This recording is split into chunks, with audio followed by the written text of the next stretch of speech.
गाबोन 26 सेप्तेम्बर 2025 मायथाइ गाबोन BTC इलेक्शन 2025 मायथाइनि रिजाल्टखौ होगोन। बिनिखायनो नोंथांमोना आङो गुबुन टाइपनि भिडिअखौ लाबोआखै।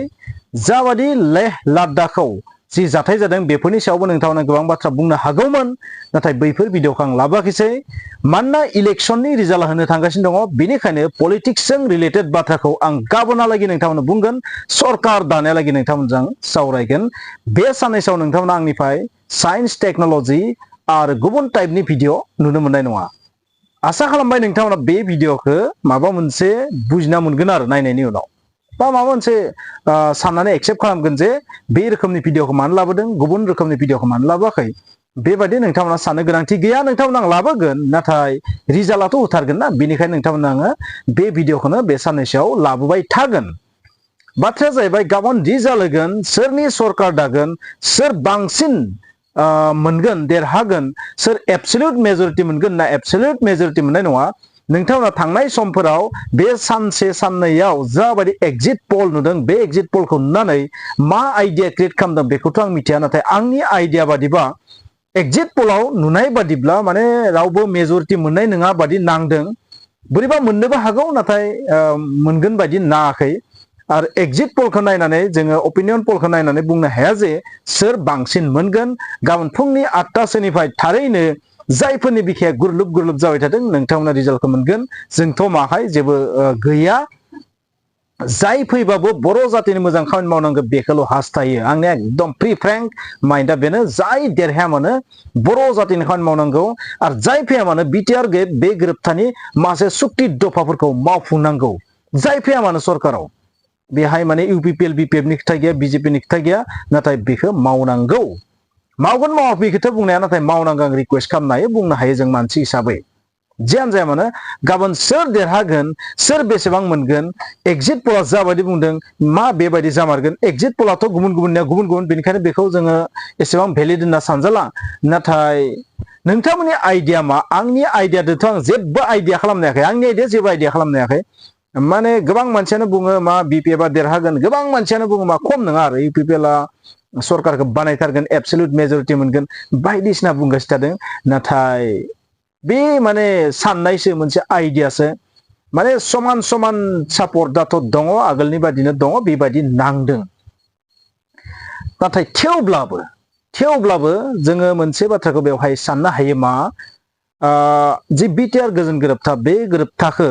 मावफुंगोन बादिया सोर? जायफोरा बांसिन बेखौ सापर्ट खालामो बै पार्टिफोरा देरहायोबा थारैनो BTR गोजोन गोरोबथाखौ मावफुंनायाव एसे बांसिन हेल्प जागोन बादि नाङो आरो। माने आं बुंनो नागिरनाया जाबाय UPPL, जुदि UPPL नि सरकार फैयोबा, UPPL आ जुदि एबसोल्युट मेजरिटी मोनोबा, एबा सोरजोंबा लोगो नांनानैबाबो जुदि सरकार दानो हायोबा, थारैनो बिसोरो बे गोरोबथानि खामानिफोरखौ मावफुंगोन होननानै जों मोनसे साननानै लानो हायो। नाथाय बिनि सोलायै जुदि BPF आ सरकार दायोबा, बै BTR गोजोन गोरोबथायाव जिखिनि दफा दङ, बै दफाफोरखौ मावफुंगोन ना मावफुङा बेहाय एसे डाउटफुल। मानोना बिथांमोनखौ आं दिनैसिम नुनो मोनदों, बिथांमोना बे गोरोबथायाव माब्लाबाबो सापर्ट गैया। नाथाय मोनखाबोनाय बुस्थुखौ जुदि बिथांमोना जुदि एसेबो मावफुङाबा, पाब्लिकनि जि माइन्डसेट ओरैबायदि डाइभार्ट जालांगोन ना, फिउचाराव आरो BPF खौ नायफिननाय नङा। बेनिखायनो बिथांमोनाबो फिउचार पलिटिक्सखौ साननानै, गावसोरनि फिउचारखौ साननानै BTR गोजोन गोरोबथानि खामानिखौ सरकार दायोबा मावफुंनाया गोनांथार, आं बेबायदि सानो। मानोना पाब्लिक सेन्टिमेन्टआ नंगौ सोरनियाबा BPF जों दङबाबो, नाथाय बे गोरोबथायाव जायफोर इम्परटेन्ट दफा दङ, गासैखौबो पारफेक्ट होनना बुङाखै, जायफोर इम्परटेन्ट दफा दङ बेखौ खिन्थु मावफुंनायाव जाय फैया मानो दायित्व लानाया गोनां। नङाबा नोंथांमोननि फिउचारा मा जानो हागोन, नस्थ' जानो हागोन। UPPL खौ जों आसा खालामनो हायो बिथांमोना मावनो नाजागोन, मावगोन मावा बुंनो हाया, मावनो नाजागोन बायदि नाङो। नाथाय हाग्रामा महिलारिनि सरकार फैयोबा बे गोरोबथाखौ बेसेबां बिथाङा एक्सेप्ट खालामगोन, गनायगोन, बेनि सायाव बेसेबां खामानि मावगोन बे साननो गोनां जागोन। मानोना बिथाङा फार्स्टनिफ्रायनो बेवहाय एसेबां सापर्ट गैखायामोन। आरो जुदि BJP जों गोरोबनानै जुदि सरकार दानांगौ जायोबा मा जागोन, थांनाय समफोराव प्रमोद बर'जों जेब्ला माने UPPL BJP सरकार दानायाव जों नुनो मोनदों, खोब 100% नङाबाबो माने मोनसे आंनि गोसोनि आइडिया बादिबा आरो गोसोनि आइडिया बादिबा प्राय 70-80% खायसे बिथिङाव 80% लागि माने बीजेपीआ माने होबथायाखै आरो प्रमद बर'खौ खामानि मावनो माखासे बिथिंखौ होबथादोंबाबो माखासे बिथिंखौ होबथायाखै आरो नाथाय बे बाराव बीजेपी जों खौसे जानानै सरकार दायोबा प्रमद बर' बिथाङा मा बीजेपीआ बे बारावबो प्रमद बर' बिथांखौ माखासे खामानि मावनायाव माने एसेबां होबथानाय नङाना बेबो साननो गोनां जादों आरो बिनि सोलाय जुदि बीपीएफ आरो बीजेपी लोगो नांनानै सरकार दायोबा मा हाग्रामा महिलारि बिथाङा बा बीपीएफनि सरकारा बेबादि माखासे खामानिखौ मावनो हागोन ना हाया थांनाय समफोराव जों नुनो मोनदों बिथाङा माखासे खामानिफोरखौ माने मावनो हायाखै आरो गोबां बिथिङाव माने बिथाङा ब्रेक हमनांगौ जादों हाग्रामा महिलारि बिथाङाबो माखासे मावदोंबा माखासे बिथिङाव बिथाङाबो माने होबथा जादों आरो माने मावजोबनो हायाखै आरो साननाय बादि बिथाङाबो मावजोबनो हायाखै स' बे बिथिङै नायोबा मा जागोन बेखौथ' समाजआ खिन्थागोन एबसोलुट जुदि मेजरिटि जायोबा खिन्थु मोनसे जों बुंनो हायो आरो आमुखखौ माव होननाबो बुंनो हागोन नाथाय कोएलिशन जुदि जायोबा बेवहाय फिन आगोलनि बायदिनो एसे दुरबलानो थाफिनगोन बेनिखायनो जोंनि पाब्लिकफोरा मा रोखोमनि भट होखो बेखौथ' मिथिया जोंनिया 100-200नि भट होना साननानै भटखौ होदोंबाथ' बियो मा जागोन मिथिला नाथाय बेवहाय जोंनि मेगन सिगाङाव मोनसे गोरोबथा दङ मा बिटिआर गोरोबथा बेयो आबुं जायाखै बेखौ जोङो जरदार नाजानाया मोजां जेरै 125थि जि एमेन्डमेन्टनि बाथ्रा होनदों 125 माबा मोनसे जोंनि कनस्टिटिउसननि माबा मोनसे धारा बियो बे एमेन्डमेन्ट जायोबा बे बिटिआर गोजोन गोरोबथायाव माखासे पावार फैगोन सबसे इम्पर्टेन्ट बुस्थुनि मादाव बे मोनसे बाकी माखासे फिसा फिला बुस्थुफोरखौ जोङो माइन्ड खालामना लाब गैया माखासे बुस्थुखौथ' जोंनि भारत सरकार आसाम सरकारानो मावखानो गोनां जायो नङा होमबा नाथाय बे गोरोबथायाव जेसेबांखिनि बुस्थुफोर बेखिनिखौ मोनजोबाबाबो 125थि एमेन्डमेन्टआ जोंनि थाखाय सबसे इम्पर्टेन्ट बेयो आरो एनिवे बेवहाय मोनसेबाबो रिजनेल पार्टिया माने सरकारजों थाफानानै सरकार जुदि दानो हायाबा बे जोंनि थाखाय सबसे अपमानजनक आरो जोंनि थाखाय बेयो जोबोर खहा गोनां जागोन बे बाथ्राया रोखाखा कारण जोंनि डिमान्ड खालामग्रा मानसियानो जुदि गैयाबा बै सरकारा बीजेपीआ मा मावगोन जोंनि थाखाय आगोलनि बायदि माने आगर हाल जहाय पिसर हाल अहायनै बेबायदि थांगोन आरो दा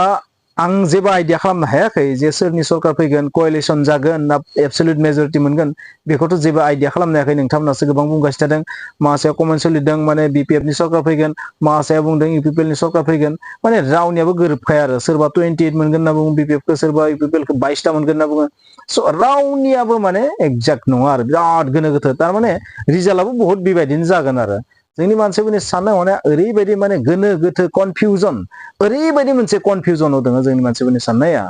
माने कनफिउजननि मोनसे लैथोआव दं जोंनि मानसिफोरा माने जेबो निजेनि आइडिया गैया जेबो माने हमदांसना मोना माने गुबुना जि बुंदों सोरबा लिडारा जा बुंदों बेखौनो हय नोंगो बेबायदि मुडआव दङ आरो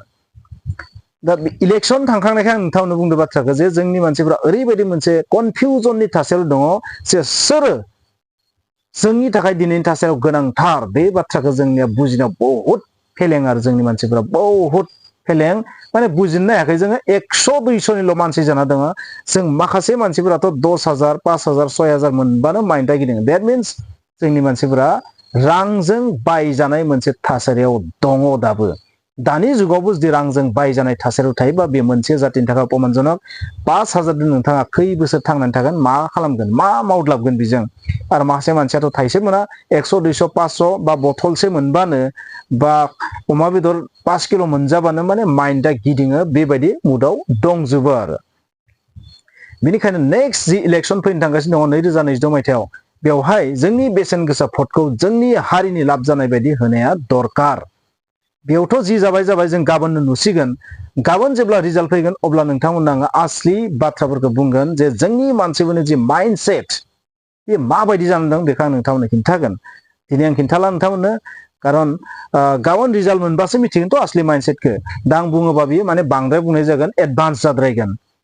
थेवब्लाबो आं बुंगोन जोंनि मानसिफोरनि माइन्डसेटआ in a state of very big confusion माने जोबोर मोनसे कनफिउजन निजेनि जेबो आयदा गैया निजेनि जेबो रिसार्च गैया गावनि जेबो साइकोलॉजी गैया माने माबा मोनसे बाथ्राखौ माने सालिजारि नायनो हानाय जेबो केपासिटी गैया गोलाव माने बाथ्राखौ माने साननो हाया आरोबाव मोनसे बुस्थुआ जाहैबाय माखासे जारिमिनखौ जोंनि मानसिफोरा थोबसेबो माने गोसोआव गैला आरो माबोरै बोरै बर' जातिया फैना बेसिम सफैखो माबायदि बर'फोरा दिनै स्कुलाव हाबखो माबायदि जों दिनै बर' मिडियाम स्कुलाव फरायबाय थानो मोन्दों बर' मिडियाम स्कुला मानो दिनै गसंना थानो मोन्दों बैफोरनि जि गोलाव हिस्ट्रि दिनै नोंथाङा जायखौ लानानै दुग्गा माने गोग्गा बाथ्रा बुंनो हादों बेबायदि बाथ्रा बुंनायनि राइट्सआ बर' जातिया बोरै मोनखो मोनसे समाव बर' जातिनि मानसिया बाथ्रा बुंनो हायामोन सोरबा माबा मोनसे बुङोबा बेखौ बुयोमोन सौमोन गावथारोमोन बुथारोमोन खोमायोमोन नाथाय बै समा दिनै गैया स' बेबायदि स्टेजसिम सफैनायाव बेसेबां स्ट्रागल दावहा